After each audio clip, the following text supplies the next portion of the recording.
सवाल मेरा बड़ा पर्सनल है। आप जब आए, अगेन मैंने पहले भी इस चीज़ का मेंशन किया कि इंसान इग्नोरेंट होता है ना, इग्नोरेंस इज ब्लिस। आपको ज़्यादा पता नहीं होता, आप खुश रहते हो अपने छोटे से बबल के अंदर। आप आए, आपने बहुत सारी चीज़ें की, आपने पॉलिटिकल अवेयरनेस फैलाई, आपने लोगों के सामने निज़ाम को सामने ला के रख दिया। आपको पर्सनली कैसा फील होता है कि अगर आप फॉर एग्जाम्पल कामयाब ना हुए, अगर ये सारा निज़ाम दिखाने के बाद आखिर में जो आप कहते हैं कि यार यही बड़े लोग, पावरफुल लोग, वही सस्टेन किए। मैं आपको पर्सनल एग्जांपल से देता हूँ। मेरे वाले साहब जो हैं, he is 6 days younger than Pakistan, right? So he's 76. बड़ा एविडली वो एक टॉक शो देखा करते होते थे, बहुत एविडली। उनका एक बड़ी होप थी इस मुल्क के साथ, इस मुल्क के फ्यूचर के बारे में। अप्रैल में जब ये आपका हुआ है, he stopped watching politics. He's regressed. Dementia उनका है, वो सुनना भी नहीं चाहते। मैंने देखा है कि उनकी होप गई है, तो उसके साथ उनकी किस हद तक वो रिग्रेस की।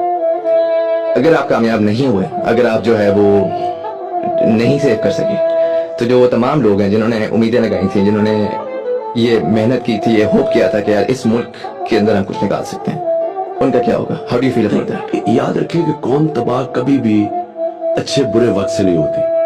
कौम तबाह तब होती है जो अल्लाह ने कुरान में उनकी अल्लाह फरमाते हैं कि मेरी जमीन पे निकल के देखो कितनी कौमें तबाह हुई जो मेरे हुक्म पे नहीं चली। तो जो अल्लाह का सबसे बड़ा हुक्म क्या है? दो उसके हुक्म है कौमों के लिए। एक कौम में अदल और इंसाफ पैदा करो।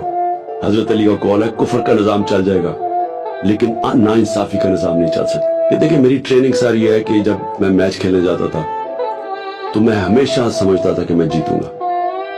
दो माइंड सेट होते हैं। एक मैच में एंटर करता था कि मैं हार ना जाऊं, उसके सारे नेगेटिव कि मैं हार गया तो क्या होगा।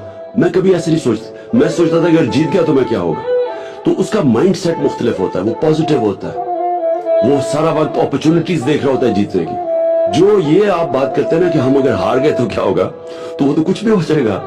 हारने तो आपका सारा नेगेटिव होता है, आप डर के जिंदगी गुजारते हैं। जो जीतने वाला होता है उसमें दिलेरी होती है, वो समझता है कि जो भी चैलेंज आए मैं हरा दूंगा इनको, और वही लोग जीतते हैं। चाहे वो बिजनेस में हो, दुनिया में हो, कभी भी नेगेटिव माइंडसेट से कोई नहीं जीत सकता।